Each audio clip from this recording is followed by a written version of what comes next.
Bonjour YouTube, c'est Daimon, House of the Dragon, saison 1, épisode 9, l'avant-dernier épisode, un épisode sur la succession de Viserys, rebaptisé Viserys le Paisible, je pense qu'il le mérite.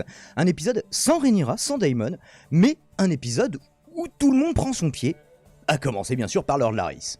Et l'on débute par une succession de plans sur les pièces du donjon rouge qui sont vides, un vide laissé par Viserys que ne manqueront bien sûr pas de vouloir occuper les prétendants au trône. On verra qu'ils commencent à être nombreux. Alicent qui reste persuadée, peut-être que c'est ce qu'elle a envie d'entendre, peut-être que c'est ce qui l'arrange d'entendre, que la dernière volonté de Viserys est de voir son fils aîné Aegon monter sur le trône. Alors j'ai vu des théories qui disaient que en fait c'était une vision de bien plus tard dans le futur, dans 200 ans, à savoir Jon Snow, souvenez-vous, qui s'appelle Aegon, son nom secret, qui n'était finalement pas un bâtard. Et donc Otto qui va convoquer le conseil restreint pour leur annoncer, et qui planifie déjà la purge des éléments fidèles à Daemon dans la garde, et à Rhaenyra d'une manière générale. On verra que la purge va aller plutôt vite. Alors est-ce qu'Alicent, s'il n'y avait pas eu cette phrase un petit peu mystérieuse de Viserys qui avait des visions à moitié délirantes, est-ce qu'elle aurait été fidèle à la volonté première du roi, à savoir faire de Rhaenyra son héritière légitime? Écoutez, je me pose la question, étant donné que son comportement est plus nuancé que voilà, est-ce que vous êtes pour l'OM ou pour le PSG, on est allez l'arbitre, allez, peut-être pas non plus de la part d'Alicent qui incarne quand même le camp des Verts, mais on verra une scission dans ce camp entre elle et son père. Ah, au fait, il y a des personnes qui me disent que ouais, ma webcam est trop petite. Moi, c'est justement un choix. Il y a des images fixes parce qu'on peut pas diffuser autre chose à part les trailers. Et moi, en petit en bas à gauche, parce que je pense pas être moi le sujet. Vous en foutez un petit peu de ma gueule. Je pense que le plus important, c'est les images de la série. Mais donnez-moi votre avis dans les commentaires, étant donné que quelqu'un est venu me faire une remarque par rapport à ça. C'est pas à moi d'en juger, c'est à vous. Un des seigneurs du conseil, Sir Lyman, refuse de croire que le roi ait pu déshériter Rhaenyra sur son lit de mort, parlant d'usurpation et même de trahison. Alors Criston va intervenir avec la délicatesse qu'on lui connaît, il va lui défoncer le crâne sur sa bouboule de présence. Oui, il y a des gens qui s'interrogeaient aussi sur ces boules. Au début je pensais que c'était une boule de prise de parole, mais vu qu'ils l'ont tous devant eux, ça me semble plus être des sortes de jetons de présence. En fait ils pointent, voilà, c'est leur façon à eux de pointer au conseil restreint, leur conseil d'administration à eux. Alors conseil des ministres, c'est pas une entreprise Westeros, vous m'avez compris. L'actuel Lord Commander de la garde trouve enfin que Criston dépasse les bornes. Déjà vous auriez dû le destituer dès la scène du mariage où il a tué le mec de Lénore, souvenez-vous. Donc des épées sont dégainées, mais la reine va faire momentanément retomber la tension. Le conseil restreint qui va se poursuivre avec le cadavre de Lyman autour de la table. Je trouvais ça du plus bel effet. Bon après c'est pour des raisons pragmatiques, c'est énorme. Personne n'entre, personne ne sort tant qu'on n'a pas décidé ce qu'on allait faire. Du coup, pas même les cadavres. Ça parle pas les cadavres, je ne comprends pas Otto. Bon, les gens qui l'évacuent éventuellement pourraient parler, c'est vrai. Alors qu'il est proposé d'arrêter, voire d'exécuter Rhaenyra et Daemon, Alicent, dans un sursaut d'amitié, certains diront d'humanité, trouve cela inacceptable. On verra qu'elle n'a pas de problème à commanditer des meurtres, c'est simplement... plus tard, Otto va lui dire, ouais, est-ce que c'est juste parce que c'est ta pote ? Parce que en fait, elle a déjà sacrifié des gens qui n'ont rien fait. Alors une fois sans tellement le vouloir, là on verra qu'elle la sentira. Alors est-ce que c'est vraiment des innocents? C'est un réseau d'espions concurrents, mais bon. Bref, on y reviendra. Et voilà, elle trouve ça inacceptable alors que ça sert ses intérêts. Il y a le Lord Commander qui lui aussi reste loyaliste, qui enlève son manteau, vous savez les manteaux dorés, et refuse d'obéir à la main qui lui dit « Va à Père Dragon faire du sale mon copain ». Est-ce qu'ils vont nommer Criston à sa place? C'est ce que je me suis dit à ce moment-là de l'épisode, on verra que ce sera le cas. Ça semblait être une décision logique, même si Criston fait n'importe quoi, mais il a quand même le soutien indéfectible de la reine, si ce n'est l'inverse. Et ce qui cristallise un petit peu dans cet épisode l'opposition entre Otto Hightower et sa fille, c'est quand ils vont chercher Aegon. D'ailleurs, il va lui dire « Ouais, t'en as fait une sorte de jeu de compétition, on n'est pas là pour blaguer en fait. » Aegon qui est introuvable. Alors je sais pas où le mec était, en tout cas c'est le White Worm, vous vous souvenez, l'ancienne maîtresse de Daemon, qui va avoir mis la main dessus, qui va l'avoir mis à l'abri, qui va le vendre entre guillemets contre une bourse et des avancées sociales. Donc il se livre à une course à qui le retrouvera le premier. Est-ce que c'est parce que le père est plus inflexible? Est-ce qu'il a peur que ça... Parce qu'il dit ouais tu me l'emmènes devant moi et moi seulement. Et elle a un petit peu la même taille qu'elle de son côté, avec du coup deux équipes concurrentes qui ont pourtant théoriquement des objectifs communs. petite convocation de la main qui tente d'obtenir l'allégeance de ceux qui avaient prêté serment à Rhaenyra. Alors tous ne ploient pas le genou, on le voit sur l'image, notamment un qui prend un petit peu le lead de la contestation. Du coup ils sont arrêtés, ce qui décide les hésitants. En vérité, vu qu'ils leur demandent de briser leur serment, d'être parjure, bon bah quitte à être parjure, autant être parjure du second serment, de faire semblant d'accepter ce que propose ici Otto, et trouver l'opportunité ensuite, plus tard, à un moment où ça craint pas trop, de rejoindre les loyalistes. On verra qu'il y en a un qui tente la strat, mais il fait ça n'importe comment. Bah c'est celui qui est à droite de l'image, vous le voyez, qui a une coupe aussi aérodynamique que la mienne. Ah, je vous disais une bêtise, qu'on savait pas trop où il était Aegon, si ça, du coup ça me revient avec le timer. Il était dans une arène où combattent des enfants. C'était Régil Goria qui se demandait est-ce qu'il baise aussi des enfants, ouais, des goûts moins sélectifs que les miens. C'est pas nécessairement la seule implication, même si tout est possible, hein, tous les délires sexuels sont possibles malheureusement dans House of the Dragon, et surtout leur attention va se porter sur un petit blondinet, là dans les chevaliers qui sont envoyés par Otto. Est-ce qu'Aegon aurait déjà engendré des bâtards? Visiblement, en tout cas c'est ce qu'ils en concluent. Est-ce que ça aura une incidence sur le reste de la série? Nous verrons aussi. Ah, parce qu'on se souvient dans Game of Thrones que les bâtards, ils ont des fois, en tout cas ceux qui sont estimés être des bâtards, comme Jon Snow, comme le fils Bolton, là, Ramsay. Alors du coup, je sais plus ce que c'est son nom de bâtard avant qu'il soit légitimé. On sait que généralement, ils ont une revanche à prendre sur la vie, quelque chose comme ça. Du côté de la team envoyée par Alicent, on a Aemon. Bon, elle était pas très partante pour le laisser. Ouais, non, mais s'il arrive du mal à Aegon, c'est toi le prochain sur la liste. Donc, et qui va team up avec Criston sur le coup, débarrassé de son armure. Il est presque méconnaissable, Criston, sans son armure. Qui va expliquer que c'est lui qui devrait succéder à Viserys, pas son frère qui du reste n'en a jamais manifesté le souhait. Bon, vous le connaissez, lui préfère se branler sur des balcons. Et ce qui fait que nous avons déjà 3 cryptos prétendants au trône. Aegon qui n'en veut pas, mais qui est quand même, de toute façon, qui sera couronné. C'est celui qui en veut le moins, qui... Peut-être que c'est ça qu'il faudrait faire. C'était Chouard qui disait, oui, il faudrait donner le pouvoir à ceux qui le veulent le moins. Bon, en tout cas, en l'occurrence, c'était l'enfant légitime. On voit aussi que c'est complètement débile comme règle, parce que d'ailleurs, Viserys ne la respectait pas, il se fichait que ce soit son fils aîné mâle qui soit désigné successeur. Bon, c'était quand même l'aîné, puisque la première née c'est Rhaenyra. Mais bon, du coup, est-ce que c'est bien logique de mettre l'aîné sur le trône, même s'il est beaucoup moins compétent que son frère cadet? Est-ce que c'est pas aussi une sorte d'écho entre ce qu'il y avait sur Viserys, hein, on le dira plus tard, Alicent le dira à Rhaenys, The Queen That Never Was, que...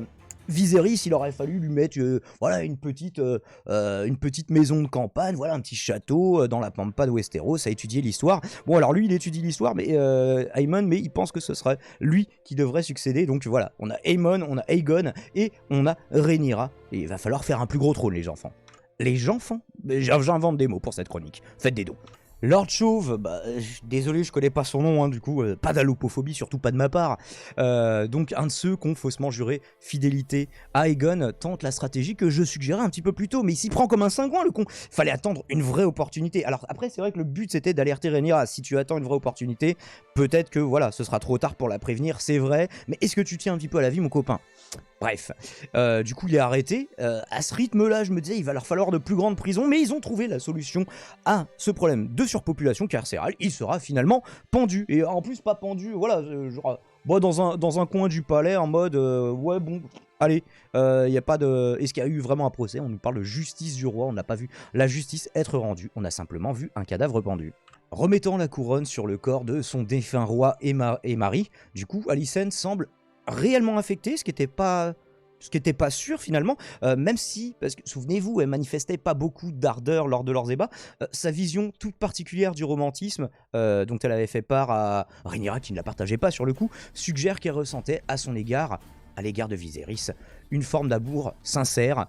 En tout cas, il n'y a pas d'intérêt, il n'y a pas de témoin, il n'y a personne d'autre dans la pièce, il n'y a pas d'intérêt à faire semblant d'être triste si c'est pas le cas. Alicent va tenter de rallier à la cause des Verts Rhaenys, The Queen That Never Was, la reine qui n'a jamais régné, enfermée dans ses appartements, ce qu'elle semble pas trop apprécier, et ça participe peut-être au fait qu'elle reste inflexible.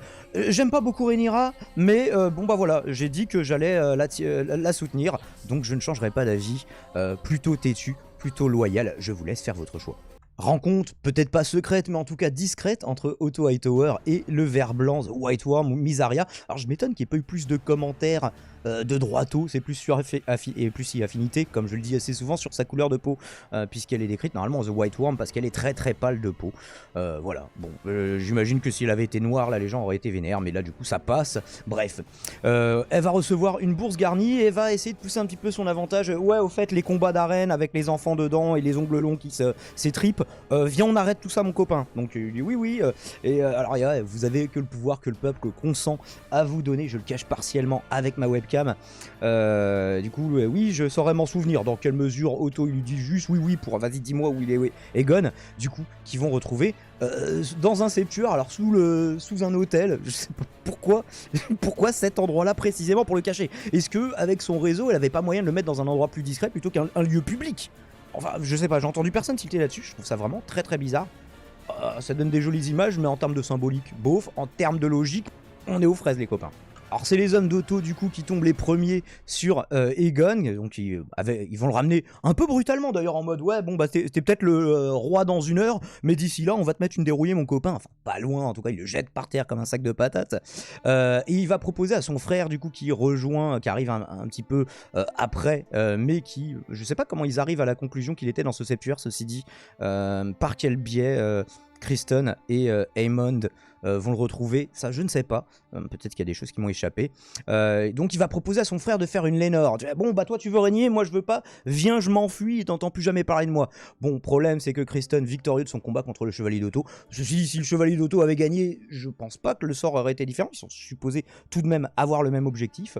Même si voilà, la main du coup qui n'est plus main de personne pour le moment, peut-être voulait s'y prendre d'une autre façon, donc ils vont l'emmener auprès d'Alicent. Alors, moi ce que je me demandais c'est, si Aegon ça te dérange tellement de régner mais que t'as pas trop le choix, accepte la couronne et nomme ton frère main, tu vois, Aemond qui a l'air de plus gérer et de plus le vouloir, bah tu lui dis écoute, moi je suis roi soi-disant, on va faire une Medvedev Poutine et c'est toi qui vas vraiment régner. Est-ce que ça te dit mon copain? Est-ce que ça te dit mon frère du coup sur le coup? Bon, je ne sais pas si Otto Hightower, qui semble vouloir quand même garder le contrôle le plus possible, on le voit dans cet affrontement informel et compétitif avec sa fille et les gens qui agissent pour elle. Est-ce qu'il céderait sa place de main à son fils, fût-il Aemon, fût-il le moins débile de la team? Écoutez, pourquoi pas. Oh oui, il y a une des sœurs, on la voit tisser un truc avec une araignée à un moment, je vous ai pas fait d'arrêt sur image. Pourquoi faire? Parce que là où le père et la fille divergent, Alicent et Otto, c'est que elle veut pas faire buter Rhaenyra, mais le fait de retrouver Aegon en premier, ça changeait rien au sort de Rhaenyra finalement, puisqu'ils voulaient tous les deux le mettre sur le trône. Alors confrontation du coup entre la reine, qui déplore qu'un pion de luxe finalement dans le jeu de son père, et donc ce dernier qui la trouve bien ingrate. Quand même, j'ai fait de toi d'une reine, t'es la femme la plus puissante de Westeros. Bon oui, alors tu seras pas sur le trône, mais c'est bon, ça fait 10 ans que c'est elle qui règne en loose day. Enfin, elle et son père, du coup. Elle dit, oui, bah en fait, finalement, je sais même pas ce que je veux moi toute ma vie, j'ai voulu ce que toi tu veux pour moi, en fait. Donc je me suis pas posé la question. Et elle commence à se la poser, du coup, notamment la discussion avec Rhaenys qu'elle aura plus tard, où elle dit, ouais, en fait, tu cherches pas à te libérer, tu cherches une fenêtre dans ta cellule. J'ai trouvé l'image plutôt cool. Criston, du coup, qui est fait Lord Commander, je l'avais pré-shot, je pense que vous aussi. On a une réunion informelle entre la reine et son maître des chuchoteurs qui vire au fétichisme des pieds, visiblement. Alors, c'est surtout que au fur et à mesure, parce qu'au début elle enlève ses chaussures, bon tu te dis peut-être elle est fatiguée, après il y a des gros plans quand même sur ses yeux, tu te dis il y a quelque chose de chelou là-dedans, et c'est vrai que Larys donne des informations au fur et à mesure, tiens j'enlève une chaussette, tiens contre une information, pourquoi pas. Le maître espion se branle littéralement devant elle, alors elle se détourne. Est-ce que c'est parce qu'elle est dégoûtée par le truc, mais qu'elle l'accepte parce que voilà, bon, quelque part il la tient un peu, donc elle le tient comme ça, par les guêpes, pourquoi pas. Et alors, est-ce qu'elle se détourne plus par rapport à la proposition d'assassinat qu'il fait, genre en mode, bah fais ce que tu veux, mais moi je veux rien avoir à faire avec ça, même si bon bah voilà tu as mon assentiment. Est-ce que c'est comme ça qu'elle s'assure de sa fidélité et sa manière donc d'accepter les assassinats qu'il propose? Larys, est-ce qu'il n'avait pas aussi proposé ses services à son père? Je sais pas, peut-être son père, il lui montre ses yep aussi, j'en sais rien. Tout est possible, c'est House of the Dragon. Alors, ironie du sort, le fétichiste de pieds royaux a lui-même un pied beau. Faites ce que vous voulez de ces informations. l'alliance visuelle du orange clair et du bleu nuit, que je trouve toujours très très stylé. Souvent quand je fais de l'étalonnage, j'étalonne un petit peu dans ces tons là d'ailleurs. Et donc ce qui est en train de cramer, c'est probablement la maison où réside le chef du réseau d'espions concurrent à celui de Laris, puisqu'il avait dit oui voilà, faut couper la tête et puis après les autres... Sachant que le feu est sa méthode d'exécution favorite, hein, souvenez-vous, il avait fait buter toute sa famille comme ça. On en vient à se demander s'il a pas vendu la vie de sa famille pour des yep. Réfléchissez, peut-être que c'est le cas. Bon, ça devient aussi seigneur, il devient aussi seigneur des Strongs, donc ouais, c'est ça, c'était les Strongs du coup. Puisqu'il y avait le mec de Rhaenyra et le père qui était la nouvelle ancienne main du roi. La nouvelle du couronnement d'Aegon qui est plutôt bien accueillie par le peuple. On se souvenait dans une excursion avec Daemon en ville incognito que Rhaenyra était pas trop appréciée. Alors après, Aegon, à part se branler sur et mettre son sperme royal sur les gens, qu'est-ce qu'il a fait pour mériter leur amour? Il y a peut-être le côté un peu conservateur du peuple de bon bah voilà, c'est un bonhomme qui soit succédé, c'est le premier fils du roi, c'est voilà, on va pas mettre une bonne femme sur le trône quand même. Bon, après le fait que... C'est vrai que Rhaenyra, on l'a jamais vu se préoccuper beaucoup de ce qui se passe dans le peuple. Elle se préoccupait voilà, des intrigues de cour, de ce genre de choses, de son mec du moment. Mais est-ce que Rhaenyra est vraiment faite pour régner? Bon, après, c'est le souhait de son père. On a Rhaenys qui est libérée, qui va assister incognito à la cérémonie. Elle se retrouve là un petit peu, ouais, voilà, massée par les gens. Elle essaie de s'enfuir. Elle se retrouve ici. Elle en profite pour s'éclipser. À ce moment-là, je pensais que c'était pour se barrer. On verra qu'elle va faire un comeback remarqué. Aegon, donc, qui joue le jeu, hein, même s'il est pas chaud. Regardez, il a l'attitude royale. Alors, est-ce que il est convaincu en voyant le peuple l'acclamer, qui se dit bon, bah allez, finalement, allez, je kiffe bien en fait. Aemon qui semble pensif sur le coup, qui regarde avec insistance le couronnement de son frère, peut-être légèrement désapprobateur comme on l'a vu plus tôt, Otto comme Alicent qui semble satisfait de voir respectivement leur petit-fils et fils accéder au trône finalement. Coup de théâtre, le dragon de Rhaenys, Meleys, je ne sais pas comment ça se prononce. En tout cas, c'était dans sa jeunesse le dragon le plus rapide de Westeros. Semble que ce soit moins le cas aujourd'hui parce qu'il est un peu vieillissant. Elle est un peu vieillissante, ce serait une femelle. Même si le sexe des dragons comme le sexe des anges, c'est un sujet qui est longuement débattu dans Westeros. Je laisse les spécialistes. Est-ce que les dragons sont hermaphrodites? Est-ce qu'il y en a des mâles? Est-ce qu'il y en a des femelles? Est-ce qu'ils alternent mâles et femelles? On ne sait pas trop. Allez vérifier la bite d'un dragon aussi. Il va peut-être pas vous laisser faire. Bon, bref, Rhaenys qui a tous les verts ici, visuellement, sur ce plan, à sa merci. Ils sont tous réunis en face. Il suffit plus que d'un petit Dracarys, mais The Queen That Never Was ne saisit pas l'opportunité de transformer cette petite sauterie en barbecue. Du coup, quel était le but? Bah ça, c'est la question que tout le monde se pose, évidemment. Alors, moi, je me dis que elle a voulu signifier publiquement sa désapprobation, mais elle veut pas cramer le fils légitime, parce que en fait ce serait pas, en tout cas publiquement le jour de son couronnement devant tout le monde. Bon déjà, il a fait un peu de dégâts le dragon hein, parmi la foule, bon, c'était dégâts, dommages collatéraux, hein, mais voilà, elle a pas voulu marquer le début de la danse des dragons du coup comme ça, en grillant tout le monde. Ça aurait mis fin à la contestation des Verts. Est-ce que ça aurait mis fin à la contestation du peuple? Ça l'aurait peut-être attisé justement. Conclusion, House of the Dragon et Rings of Power choisissent tous deux de faire mourir un roi la même semaine, celui de Númenor dans Rings of Power et celui de Westeros, alors sera un plus grand royaume du coup dans House of the Dragon. Bon, il y a quand même un des deux cas où on se dit mais on s'en fout, vous ferez ce que vous voulez de ça aussi, même si le dernier épisode de Rings of Power rattrapait certaines choses, c'était pas le moment très marquant, la mort du roi. Alors cet épisode, l'épisode numéro 9, marque le début officiellement de la danse des dragons, en attendant le season final la semaine prochaine. En attendant tout ça, eh bien écoutez, je lui décerne la note de Quentin Tarantino sur 20. Et vous, qu'est-ce que vous en avez pensé? Dites-le moi dans les commentaires. N'hésitez pas à partager, à liker et à vous abonner si vous appréciez ces reviews. Sachez que j'ai dans la playlist le journal de YouTube, tout ce qui n'est pas review, ce qui est format plus travaillé, plus écrit, avec du montage, etc. Si vous souhaitez voir autre chose sur cette chaîne. Je vous dis à très vite, c'était Daemon. À mercredi peut-être pour Star Wars Endor.